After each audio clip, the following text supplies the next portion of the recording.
से हम जो सारा सिस्टम फॉलो कर रहे हैं। तो इंग्लैंड का अपना कोई संविधान नहीं है। तो वहां उस वक्त क्या था जब उन्होंने राइट्स दिए किंग ने अपने सिटीजन्स को, क्या था वहां पे कि किंग डज नो रॉन्ग। मैं अभी इसको अपने जहां से भी जोड़ूंगा और रिसेंट जो सुप्रीम कोर्ट की जजमेंट से भी जोड़ूंगा। तो क्या हुआ, तो उसके बाद लोगों ने डिमांड रेज की, चर्च भी अपने पूरा रोल वहां पे करती है। जो वहां ज्यादा डोमिनेंस की स्थिति उस वक्त, किंग भी ठीक था लेकिन चर्च भी अपना काम करती। तो मैग्ना कार्टा आया, तो उसमें फिर एक थोड़े थोड़े राइट्स लिए। जो राइट्स चाहे इन्होंने जो एंटी कॉलोनीज थी वो वाले राइट उनको नहीं देते थे। किनको? जो इनके जो कैलेंडर जैसे इंडिया था, अफ्रीकन कंट्रीज थी, यू विल फाइंड पूरा एक तरफ से सूरज चढ़ता था, सनराइज होता था, इनके शासन का जो एरिया था जहां ये हुकूमत करते थे ब्रिटिश, तो दूसरी तरफ गुरु होता। लेकिन वो राइट सिर्फ इनको मिलते थे जो एक टाइम पे राजा ने दिए, या आगे आगे उसको काफी इसकी मॉडिफिकेशन हुई। मैं अभी आ जाता हूं कि ये जो कैसे आपका कॉन्स्टिट्यूशन ऑफ इंडिया है, कैसे बना, ये संविधान क्यों बना, क्या जरूरी था। तो ये और ये तैयार हो गया था 26 नवंबर 1949। आए 2 साल, कहते हैं कि 11 महीने और 18 डेज थे इसके बनने में, अराउंड अबाउट 3 इयर्स। और कैसे इसका आइडिया आया कि कॉन्स्टिट्यूंट असेंबली में इसको डिस्कस किया जाए, और कितनी मीटिंग्स हुई, डिस्कशन हुई, और कितना उस वक्त इंथुजियाज्म था अमंग मेंबर्स, कॉन्स्टिट्यूंट मेंबर थे। हाथ से लिखा है, और इसमें जैसे कहते हैं ना, इस पे डिजाइनिंग की गई है। मतलब इसमें वो आप देखेंगे डिफरेंट हमारे जो रिलीजियस फेथ थे उनकी भी आप विल फाइंड दिस जो आइडल्स हैं या दूसरे भी हैं। तो फिर ये आने के लिए अभी ये सैक्रेड माना है, ये जो संविधान है ये सैक्रेड है। अगर आप इधर से शुरू करोगे, इंटरेस्टिंग मेरे को, ये जो सॉवरेन लफ्ज है, सॉवरेन क्या है? देखिए, एक बात आई, उन्होंने कहा कि यार डोमिनियन ले लो, डोमिनियन, 2 डोमिनियन बना देते हैं, इंडिया और पाकिस्तान। एक बात तो अर्जाल नो विल नॉट एग्री, जो भी उसको मूवमेंट है। तो फिर क्या हुआ, तो आस्ता डोमिनियन उन्होंने कहा संपूर्ण आजादी देंगे। ये कहां पे हुआ था? इंडियन नेशनल कांग्रेस की एक जो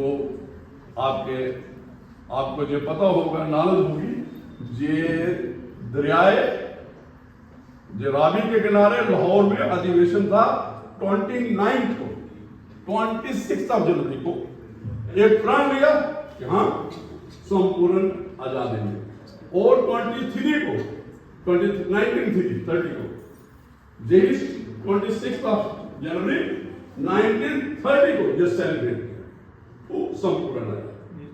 और फिर हमने वेट क्यों किया?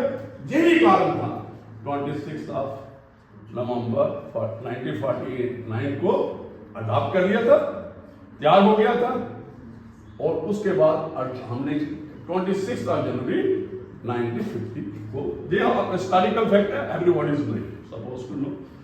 और अभी बात क्या है कि ये एक मैंने बात की है सॉवरेन, तो सॉवरेन जो लफ्ज था, संप्रभुता हर एक कंट्री की होती है। तो बात आई, अभी आपको याद होगा आर्टिकल 370 की, जब ये सुप्रीम कोर्ट ऑफ इंडिया में ये आर्गुमेंट्स हो रहे थे, तो जम्मू एंड कश्मीर के जो वहां के उन्होंने कहा कि internal sovereignty is still with us. जो आप करते हो ना ऑटोनॉमी, इंटरनल ऑटोनॉमी अभी हमारे पास, तो उन्होंने कहा नहीं, तो सॉवरेनिटी की पे ही डिस्कशन हुई, बात हुई। तो उन्होंने कहा कि जब एक देश बन चुका है तो उसकी अपनी सॉवरेनिटी है, इंटरनल और एक्सटर्नल एग्रेशन से ये बात आ गई। तो आगे क्या है, डेमोक्रेसी क्या है?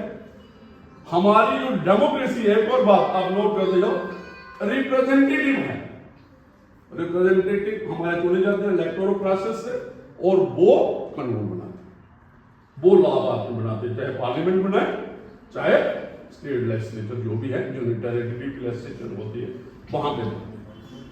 तो बात ये आगे, आज जो बातें यहाँ पे मैंने सुनी, जब बातें जो डिस्कस हुई, जहां अपने पेपर हर एक ने पेश किए, तो आगे जो देखिए क्या है, हम 2-3 बातें करते हैं, justice, social, economic and political. आगे हमारा आता है लिबर्टी, जो इक्वालिटी, उस इसमें यू फाइंड जो फंडामेंटल राइट्स के साथ जुड़े हुए हैं, जो उसकी रिफ्लेक्शन यू फाइंड कहां पे, जो हमारे प्रियम्बल है।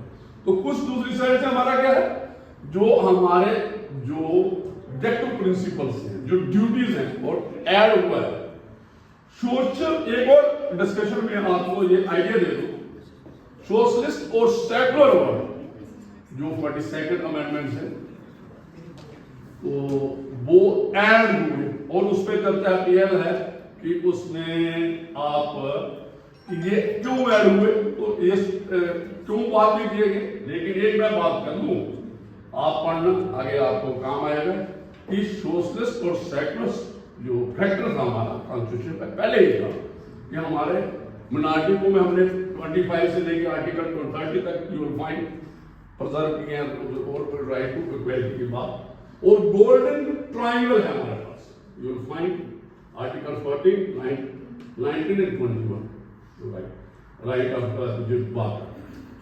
एक बात आ गई, मैं एक जजमेंट मैंने you will find on my YouTube channel, 1961 Vidya Devi versus, देखिए जो आप बात कर रहे थे ना, देखिए एक कॉमन लॉ के नीचे हमने जो 2 थीम है इनके, जो टॉपिक की टाइटल, एक है कॉमन लॉ के फ्रीडम एंड रिस्पॉन्सिबिलिटी, ये जनरल है, ये कॉमन लॉ, जो मैंने जैसे बात की इसकी, जो किंग ने बाद में लोगों को फ्रीडम दी, जो राइट दी, ये आप कॉमन लॉ के तहत डिमांड करते हो, लॉ ऑफ कॉर्ट्स के तहत। जो आपने दूसरा जो है फंडामेंटल राइट्स, जो इंश्राइन है इन कॉन्स्टिट्यूशन ऑफ इंडिया, जिसकी ड्यूटीज भी, जो 2 अलग-अलग ये हैं, और ये नॉट ये इंडिपेंडेंट है, और इसको समझो, कॉमन लॉ से हम कहां पहुंचे, कॉमन लॉ से हम फंडामेंटल राइट्स तक पहुंचे, कॉन्स्टिट्यूशन तक पहुंचे, पहले थे। ठीक है, समाज में सोसाइटी में ड्यूटीज भी है। अच्छा, आगे हम बात करेंगे, जब मैं केस की बात कर रहा हूं, तो उसमें क्या हुआ, एक फैमिली की लैंड थी, ओनरशिप थी, और ये आपको याद होगा, right to property was a fundamental 31 of the constitution. तो 1961 में से 67 में भी फंडामेंटल राइट था, लेकिन एक ओनरशिप प्रॉपर्टी वो क्वायर कर ली गई, जब ले ली गई, इसलिए state government without paying any compensation, तो कंपनसेशन की डिमांड रेज हुई, अपने हिमाचल हाई कोर्ट में केस दायर हुआ।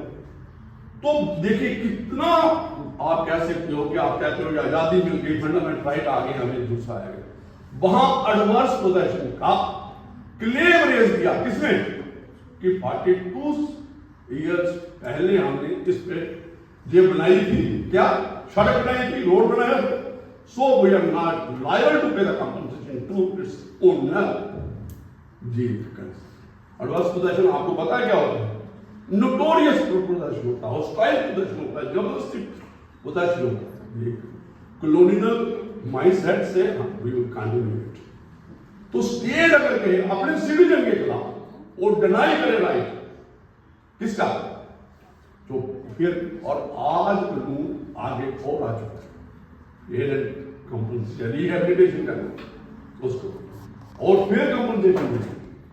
तो ये जो फंडामेंटल राइट्स हैं, ये हमें आप लोगों को रोज देखने लाइव लॉ पे क्या हो रहा है। बुलडोजर जस्टिस की बात आई, तो बुलडोजर जस्टिस की बात आते आते कहां रुकी, आगे जो म्युनिसिपल कॉर्पोरेशन इन्होंने क्या डिफेंस लिया, स्टेट ने ऑब्वियसली एक क्राइम करता है, ठीक है, उसका एक ड्यू प्रोसेस लॉ है, एक प्रोसीजर एस्टैब्लिश बाय लॉ, तो एक एक कॉलम से प्रोसीजर एस्टैब्लिश है।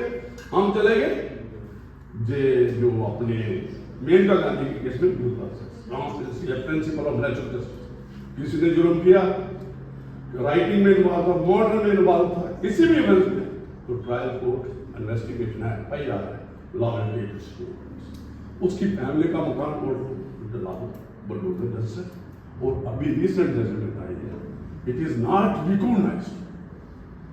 तो ये बात हुई, तो वहां पे क्या हुआ? अभी देखिए म्युनिसिपल कारपोरेशन, ठीक है, स्लम्स डिवेलिंग है, जैसे दिल्ली में बात आ गई कि यहाँ पे इन्वायरमेंट की, भाई आपकी डिवेलिंग ऐसी है, द्रावी मारा आप जाओ मुंबई, वहां पे डेवलपमेंट है, स्लम्स डिवेलिंग, ओवर क्राउडिंग, इतने लोग हैं, इतने दूसरे हैं, ये भी हमें देखना चाहिए। स्टेट के अगेंस्ट हम फंडामेंटल राइट क्लेम करते हैं, स्टेट हमें रिस्ट्रिक्ट करता है हमारे, और इंडिविजुअल स्टेट एक रिस्पॉन्सिबिलिटी देता है काम इंडिविजुअल की, तो simultaneously individually part of society को। तो ये सारी डेवलपमेंट बातें हैं, आज टाइम कम है, दोबारा आऊंगा तो बात पूरी करूंगा, चर्चा पूरी करूंगा उनके साथ।